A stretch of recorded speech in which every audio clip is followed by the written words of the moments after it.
बार नजर डाल ली जाए एक और ऑटो एंसिलरी कंपनी पर, आस्क ऑटोमोटिव। तीसरी तिमाही के नतीजे आ गए हैं। ध्यान रहे नवंबर में ही कंपनी लिस्ट हुई थी और ये लार्जेस्ट मैन्युफैक्चरर है टू व्हीलर के एडवांस्ड ब्रेकिंग सिस्टम्स के लिए। नतीजे इस तिमाही में अच्छे रहे हैं। रेवेन्यू 19% बढ़ा है, मुनाफे में 70% से ज्यादा की ग्रोथ है, मार्जिन्स भी 10.7% पर आए हैं वर्सेस 9.2%, यानी कि वहां पर करीब करीब 150 बेसिस पॉइंट 1.5% का इजाफा देखने को मिला है। अब हमारे साथ कंपनी के मैनेजमेंट जुड़ गए हैं, उनसे पूछेंगे कि ऑर्डर बुक कितनी मजबूत है, यहाँ से आगे का आउटलुक क्या है। कंपनी के सीएमडी कुलदीप सिंह राठी हमारे साथ जुड़ रहे हैं। राठी जी, स्वागत है आपका। एक जोरदार तिमाही, एक मुझे पहले तो अंदाजा दे सके कि इस समय आपकी कुल ऑर्डर बुक की क्या सिचुएशन है एंड ऑफ थर्ड क्वार्टर। नमस्कार हर्षदा जी, थैंक यू वेरी मच। आपने ये आपसे बातचीत करने का मौका दिया। जैसा कि आप देख रहे हैं कि हमारा जो टू व्हीलर सेक्टर है 4 साल से जो है अच्छा परफॉर्म नहीं कर रहा था, लेकिन अब लास्ट क्वार्टर से it has performed very well and now in future also अगला भी क्वार्टर और अगला साल बहुत अच्छा लग रहा है टू व्हीलर की परफॉर्मेंस के लिए। तो ऑर्डर बुक हमारी फुल है और हमें पूरा है, बहुत यकीन है कि बहुत अच्छी ग्रोथ अगले क्वार्टर में भी जाएगी और अगले साल में फाइनेंशियल ईयर में भी। नहीं, जब आप कहते हैं आपकी ऑर्डर बुक फुल है, आई एम सर्टेन उसमें कोई कमी नहीं है। क्वांटिफाई कर पाएंगे सर कितनी बुक है ये, और ये FY24 के अंत तक किस तरह के ऑर्डर्स आपके हाथ में और लगते हुए दिखाई देंगे? देखिए जी, जितनी भी व्हीकल्स बनती हैं, क्योंकि हम हर एक टू व्हीलर OEM को सप्लाई कर रहे हैं, तो ये टू व्हीलर की हमारी जो ऑर्डर बुक है, जितनी व्हीकल बनेंगी उसके हिसाब से हमें अपने सारे के सारे पार्ट्स देने हैं। तो इसलिए उसको क्वांटिफाई करना तो डिपेंड करेगा कि उनकी सेल्स क्या है, क्योंकि बट हम जो है बाकी एरियाज जहाँ जहाँ फोकस कर रहे हैं, जैसे हम ईवी में हमारा टोटल फोकस है और ईवी में भी 84% ऑफ दी ऑर्गेनाइज्ड मार्केट को, ईवी की मार्केट को हम सप्लाई कर रहे हैं। तो वहाँ हमारी एक एक्सेप्शनल ग्रोथ आई है। दो दी परसेंटेजेस आर स्मॉल, लेकिन हम 150% से ग्रो किए हैं। और जो हमारा नेक्स्ट फोकस एरिया एक्सपोर्ट्स का है, वहाँ भी इस साल हम 50% से ग्रो कर रहे हैं।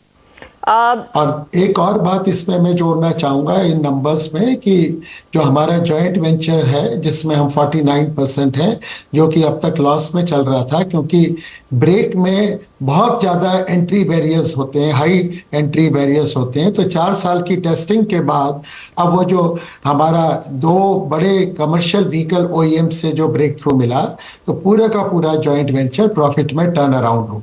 ओह, दैट्स ग्रेट टू हियर। अच्छा, आपने कहा आप फिगर नहीं दे पाएंगे ऑर्डर बुक की, लेकिन फुल है आपके ऑर्डर्स और ये डिपेंड करता है कि किस तरह की डिमांड रहती है।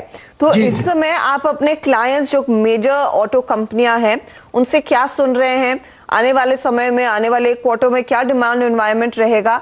और आगे वाले अगले क्वार्टर में इट्स डबल डिजिट ग्रोथ। और ये क्या अक्रॉस सेगमेंट्स रहेगी या फिर जो अर्बन इंडिया में ज्यादा गाड़ियां बिकती है वहां पर आप ज्यादा कॉन्फिडेंट है वर्सेस जो लो एंड मॉडल्स होते हैं जो शायद मास मार्केट की होती है? मुझे लग रहा है कि अर्बन इंडिया तो चल ही रहा है, बट इस टाइम थोड़ा सा रूरल इंडिया से भी काफी अच्छा रिस्पांस आ रहा है। रूरल इंडिया से, क्योंकि इंफ्रास्ट्रक्चर स्पेंडिंग वगैरह इतनी बढ़ी है, तो उससे रूरल एरिया से भी अच्छा रिस्पांस आ रहा है। अच्छा, मुझे याद है सर आपकी लिस्टिंग के बाद जब आपसे बातचीत हुई थी, आपने कहा था कि peak revenue potential is nearly around 3,700 to 4,000 crore. ये जो डिमांड में पिकअप आया है, क्या उन नंबर्स को आप रिजेक्ट कर रहे हैं? Could it be higher? बिल्कुल, अगले साल हम काफी जो है ब्रिजिंग करते हैं नेक्स्ट फाइनेंशियल ईयर में, क्योंकि हमने जो आपको बताया था शुरू में लिस्टिंग के टाइम, हमने जो नेक्स्ट प्लांट लगा दिया करौली में, जहां पर ऑलरेडी हमने 330 करोड़ रुपए इन्वेस्ट कर चुके हैं। तो वो उसकी प्रोडक्शनाइज हो चुका है और नेक्स्ट फाइनेंशियल ईयर में की जो ग्रोथ है वो वहीं से आ जाएगी, उस प्लांट से आएगी। और आपको जान के खुशी होगी, अभी हमने एक और इन्वेस्टमेंट फर्दर कर रहे हैं साउथ में। हम 3rd प्लांट लगा रहे हैं, क्योंकि हमारे साउथ के कस्टमर्स से भी फर्दर ऑर्डर्स आ रहे हैं। ये प्लांट भी हमारा Q4 ऑफ नेक्स्ट ईयर में कमीशन हो जाएगा और जो उससे अगला फाइनेंशियल ईयर है 25-26 का, ये उसमें वहाँ जो ऑर्डर्स आए हैं वो उसका रिजल्ट उसमें आ जाए। That's very interesting. अच्छा सर, मैं आपसे इवेंचुअली फिर ये समझना चाहूंगी, क्योंकि आपका business of course two wheeler braking में तो है ही, लेकिन आप कुछ और प्रोडक्ट्स भी बनाते हैं, लेकिन मेजॉरिटी रेवेन्यू आपका ये ब्रेकिंग बिजनेस से ही आएगा या फिर दूसरे बिजनेसेस में भी ग्रोथ देखने को मिलेगी? हमारे इस टाइम सभी बिजनेस बढ़ते जा रहे हैं। जो हमारा ब्रेकिंग बिजनेस है, जिसमें हम कंट्री के 50% शेयर को कमांड कर रहे हैं, वो हमारा स्टेबल है बिल्कुल बिजनेस, और वो नॉर्मल ग्रोथ पाथ पे चलता है। और जो हमारा एल्यूमिनियम लाइट वेटिंग बिजनेस है, वो बहुत अच्छी ग्रोथ ले रहा है। वो अच्छी ग्रोथ इसलिए ले रहा है कि उसमें हम बड़ी स्ट्रांग प्रेजेंस ईवी में भी है, और एक्सपोर्ट में बहुत अच्छी हम ग्रोथ लेते जा रहे हैं। और हमारा सेफ्टी कंट्रोल केबल्स का भी जो बिजनेस है, वो भी बहुत अच्छे ग्रोथ पाथ पे जा रहा है।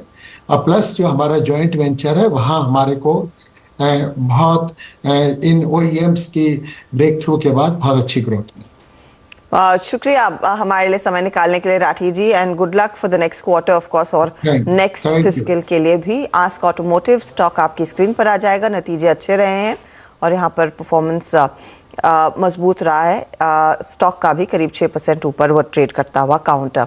नवंबर की ही लिस्टिंग है, ध्यान रखिएगा।